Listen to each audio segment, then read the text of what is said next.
This video is for anyone thinking about submitting a story to a publisher. Here, I bring together all the advice so far on writing excuses regarding the process of getting a story published. The first piece of advice from publishers on what you need to do, besides just writing a great story, is to read and follow the submission guidelines. But that's a piece of advice that you clearly don't need to be told, since you're obviously an astute, intelligent, and extremely good-looking individual if you had the fine judgment to watch this video. But this advice also speaks to two larger, overarching tips that play an important role in how well your manuscript will be received. The first is to act like a professional in all aspects of your submission and public conduct. Your cover letter shouldn't regale the editors about how much your extremely limited and biased audience loved your work. Your text and the paper it's printed on shouldn't be prettified or fancy. Just let the quality of the story speak for itself.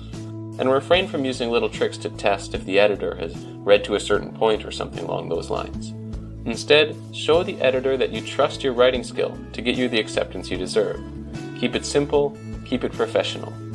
No editor has ever accepted something because it stood out for cute things or a special font, but they have rejected them for those reasons. So in the end, it's always the writing that has to stand out. As for public conduct, just make sure that the presence you have online won't make a publisher question whether or not it would be a good idea to go into business with you. When networking, if you have the opportunity to meet with an editor in person, be professional about it. Don't interrupt them while eating or talking to someone else to pressure them into taking your book. Have a human conversation with them first, and if it seems like they'd be open to discussing business, literally ask them if you can give them a pitch. Make it short, accurate, and interesting. Similarly, you can expand your list of potential publishers by networking beyond cons and nearby locations. Go online, check the blogs and social media of editors. Start conversations there. Now, the second tip that goes beyond following submission guidelines is to do your research. It is possible to send a great manuscript, but to the wrong person, even if you've sent it to the right place. To prevent this, you need to find the books or stories that are in your style, for people who like those would really like yours, and then figure out who the editors were for those stories. If it's not in the front or in the acknowledgements, you can always call up the publisher directly and ask. These are the people you need to address your manuscript to. The third important tip that goes beyond those as well is to take that research and make a list of editors and publishers that you're interested in, preferably a long list, and add in all that relevant data that you've gathered about them.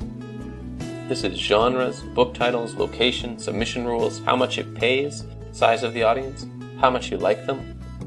Then, order them from most desired to least, and start your queries or submissions with the best. Don't sell yourself short. It's not about how much experience you have, it's about how good the story is.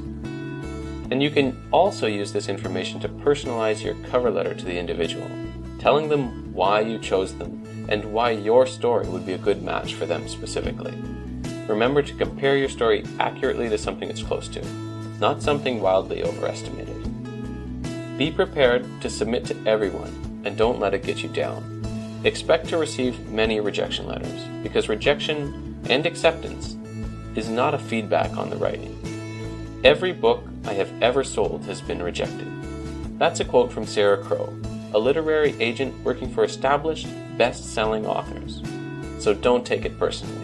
Unless there's a real critique there, it's more about what the editor happens to be looking for at the time. So if you've got that manuscript ready, you know what to do. Make that list of all your potential editors and get ready to submit to them all. Do your research and choose the editors that are right for you. Stay professional in your networking and your submissions, and let your writing shine. Thanks for watching, everyone. I really hope you found it useful. If you'd like to see more videos like this, check out the others in the series and subscribe to get a notification whenever the next one comes out. If there's another topic you'd like to see me cover, please let me know in the comments, and don't forget to hit that like button. Thanks again.